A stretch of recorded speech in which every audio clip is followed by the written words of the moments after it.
Maqaa Abbaa, kan Ilmaa, kan Hafuura Qulqulluu, Sada Waaqa tokko Ameen. Maqaa Abbaa, kan Ilmaa, kan Hafuura Qulqulluu, Sada Waaqa tokko Ameen. Maqaa Abbaa, kan Ilmaa, kan Hafuura Qulqulluu, Sada Waaqa tokkotti ni amanna. Ameen. Namni maaliif amantaa isaa jijjiira?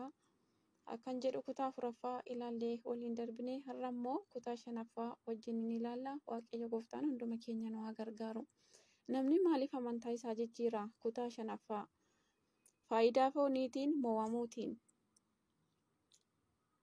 Waaqayyo simbirroota samii sooru nama isaa akka bifaa fi fakkeenya isaatiin uume garuu akkam irra caalaatti sooruun beekuu dhabuudhaanii baay'een nama fedha fooniin moo'amuun amantaa isaanii jijjiiraniiru. Bilisummaan akka jiraannuu fi Kiristoos bilisa nu baasee bilisummaa akka jiraannuufis Kiristoos bilisa nu baasee egaa dhaabbadhaa irra deebiin.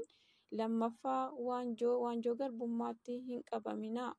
Galaatiyaa boqonnaa 5:1 jechuun qulqulluun Phaawulos dubbateera. Addaamii fi Hewaan waanjoo garbummaatiin akka isaan qabaman kan taasise keessaa inni tokko fedha fooniidha. Waanjoo garbummaa kan jedhame inni tokko fedha foonii fi moo'amuudha. Kunis garaa fi buluudha. Nyaata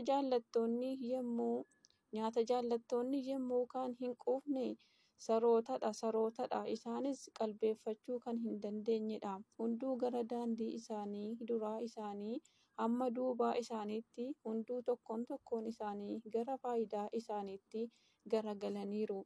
Isaayyaas boqonnaa 56:11.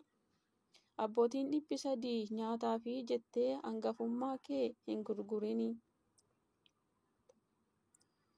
Amartaa haboo warra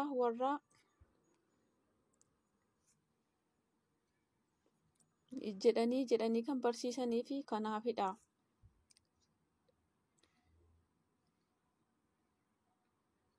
Raajichi Isaayyaas warra garaa isaaniitiif jiraataniin hubachuu kan hin dandeenyedha jedha. Ogeessichis daandii qalbeeffannoo irraa namni dogongoru yaa'ii du'oota keessatti boqota jedhe. Macaafa fakkeenyaa boqonnaa 21:6. Baay'een isaanii hubannoo dhabuudhaan hiika sirrii hin taaneen garaa keessatti kan seenu nama hin xureessu. Callisaatii nyaadhaa hin lagatinaa jedhanii yaa'ii du'ootaa irratti kan dubbatan ni dhagahamu. Haa ta'u malee Addaamii fi Hewaanii kan xureesse maal inni? Nyaata garaatti gale miti. Mucummaan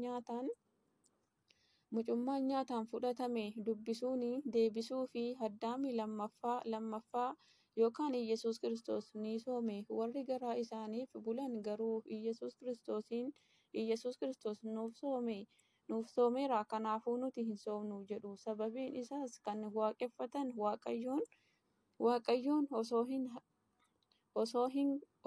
osoo hin garaa isaaniitidha. Waaqayyoof osoo hin taane garaa isaaniitiifidha. Dhumni isaanii badii garaan isaanii waaqa isaaniitidha.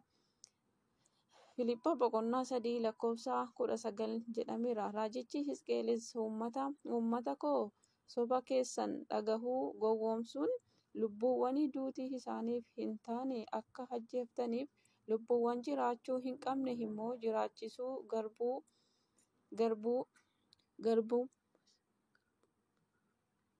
garbuu barruu fi cittuu biddeenaafis uummata koo biratti na xureessitaniittu. Hisqeel boqonnaa 13:19 jedha. Kana jechuunis garaa keessaniif jettanii barumsa keessan sobaatiin warra dhugaa gara du'aatti affeertaniittu. Warra sobdoota immoo dhugaa inni biraan immoo jaalala qarshiitiin qabuudhaan seexanni gooftaa keenya kan ittiin qore keessaa inni tokko qarshiidha. Har'as gadaamii Qorontoositti kan injifatame seexanichi jaalala qarshiitiin namoota hedduun akka amantaa isaanii jijjiiran taasisaa jira. Namoonni jaalala qarshiitiin badan baay'eedha. Siraaq boqonnaa 34:6. Gooftaan keenya bara lallaba isaatti jireenya namaa bal'ina qarshii isaatiin waan hin taaneef of eeggadhaa. Luqaas boqonnaa 12 lakkoofsa 15 kan jedhame balleessaan nama waan isa dhibuufidha. Jaalala qarshiitiin hedduuwwan amantaa isaanii jijjiiraniiru. Isaan jecha ifa taheen duuka bu'ichi qarshii jaallachuun hundee badiisaa hundaa waan taheef namni isaan tokko osoo kana hawwanii amantaa irraa dogongoranii gidiraa baay'eetiin mataa isaanii of waraananiin ati garuu yaa nama waaqaa waan kana irraa baqadhu. Tokkoffaa Ximootiyoos boqonnaa 6 lakkoofsa 10 jedhe kana irraas kan ka'edha. Adeemsi keessanii qarshii jaallachuun akka hin taane kan qabdan isin hagahu. Ibroota boqonnaa 13 lakkoofsa 15 boqonnaa 13 lakkoofsa 5 jechuun ammas dabalee qulqulluun Phaawulos warra Ibrootaa ergaa isaa erge. Inni itti aanuu fi kutaan 6ffaan namni maaliif amantii isaa jijjiira? Kan kutaa 6ffaa inni itti aanu hubannoo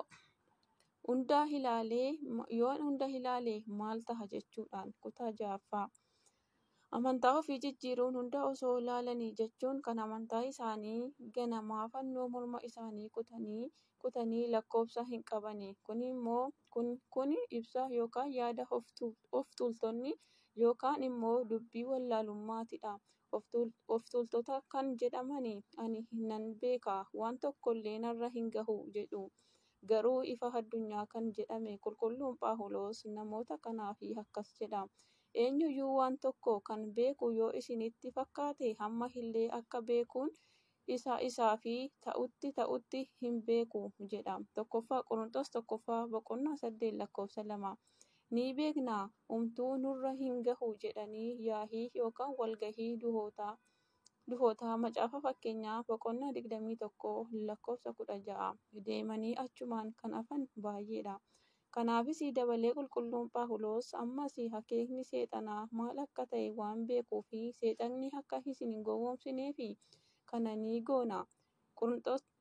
Qorontos lammaffaa boqonnaa 2 lakkoofsa 11 jedhee dubbateera. Osoo hin beekinii kan dubbatan immoo waan hunduu dhugaa isaanitti waan fakkaatuufidha. Ogeessichi Salamoon macaafa fakkeenyaa keessatti akkas jechuun dubbateera. Daandiin namatti gaarii fakkaatu jirti, raawwiin ishee garuu daandii du'aati. Macaafa fakkeenyaa boqonnaa 14 lakkoofsa 12 Waaqayyo hubachuu dhiisuudhaan walgahii isaanii dhaqnee yoo hirmaanne barreeffama isaanii yoo dubbifne faaruu isaanii yoo dhaggeeffanne maal taha jedhu. Isaan Waaqayyo waaqessuu isaanis Iyesuus jedhu. Waaqayyoon waaqessuu isaanis Iyesuus jedhu. Maal rakkoo qaba yoon isaan biras deemee ilaale raajii guddaa tahe jedhu jechuunis deemanii ilaalu. Kan achiin hafanis hedduutu jiru. Gooftaan keenyaa fi wangeelli qulqulluun garuu akkas jedha. Maal akka dhaggeeffattan of eeggadhaa. Maarqos boqonnaa 4 lakkoofsa 24 qoraattii irratti irraa wahiniin yookaan agamsa irraa firii balasiin funaannachuun hin danda'amaa?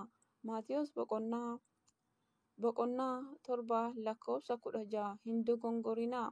Hiriyaa hamaan amala isa gaarii ni balleessa. Qorontos tokkoffaa boqonnaa 15 lakkoofsa 33 michoota koo warra hafuuraan ni dubbanna jedhanii hunda hin amaninaa. Waaqayyo bira yoo tahe hafuurota isaan ittiin dubbatan qoraatii ilaalaa malee raajonni sobduun baay'een gara biyya lafaatti bahaniiru. Yohaannis tokkoffaa boqonnaa 4 lakkoofsa 1 jechuun arrasii tanaan akka nuti raajii kan jedhus ilaallee amantaa keenya hin jijjiirreef raajonni sobduun baay'ee biyya lafaa irraa bahaniiru ka'aniiru. Namoota hedduus akka dogongorsan gooftaan keenyas dubbateera. Maatiyos boqonnaa 24 lakkoofsa 5 irratti. Kanaafuu gara walgahii duhootaa deemuun hafee ijoollee ergamootaa irraa macaafa faarfannaa boqonnaa 17 lakkoofsa 44 irraa akka waliin hin deemne isaan irraa fagaadhaa. Roomee 16:18 jedhameera. Nagaas hin gaafatinaa. Namni nagaa isaaniin jedhu hojii badii isaaniiti waan hundaaf. Yohannis 2:1 akkas jedhee dubbateera. Isaanis nagaa hin jedhinaa jechuun nagaatiin booda walii galuun sana boodas barumsi ga'umsaa itti aanee waliin dhufuufidha. Isaan waliin karaa irra hin deeminaa. Daandii isaanii irras miila kee dhoksi. Macaafa Fakkeenyaa 1:15.